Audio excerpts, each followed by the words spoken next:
the next step that Al Gore and George W. Bush can take in this whole process?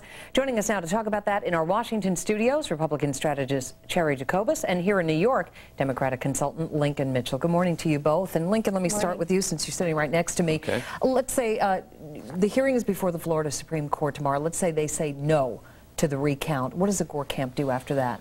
I think the Gore camp really has only two places they can go. One, they've got to find a way to get this into federal court, which I think is going to be a tough venue for the Democratic candidate, but they have to do that. And the second thing is to keep trying to win this among the court of public opinion out there with the voters. We had another Democrat on a little while ago saying that that could be it, that tomorrow could be the last step. If those justices say no to the recount, the game could be over. I think if the justices say no to the recount, the game might be close to being 2 outs in the ninth inning.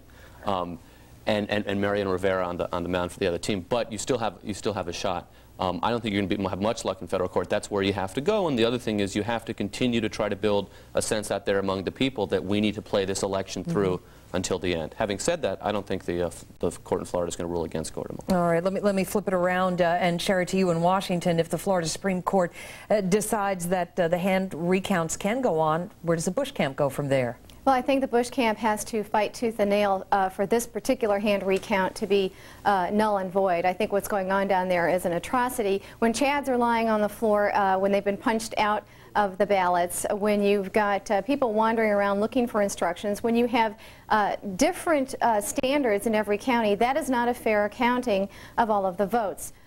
Ultimately, I think they will probably have to go for a statewide manual recount, but the current system, the way they're doing it now, is an absolute mess, and it simply cannot stand. So I think the Bush campaign is doing the right thing by highlighting the current problems in Florida now with this recount of these cherry-picked counties that are designed to help Al Gore.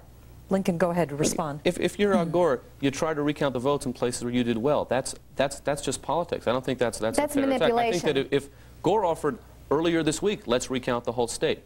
I think the Republicans probably don't want to do that because a lot of their counties, they're not voting this way. They're voting on machines. They're voting other ways. I should point out, we are hearing that the recounting doesn't seem to be giving Gore enough votes. I mean, if you look at it statistically, we're hearing that this morning. What about that? I don't think that as a Democratic strategist and someone who's on the Gore side of this, I don't think I went into this thinking, oh, well, recount will win, it'll be automatic. We knew this was going to be close. Frankly, if it doesn't give Gore the votes, this is the best thing. This is the best outcome that could have happened if you're Bush.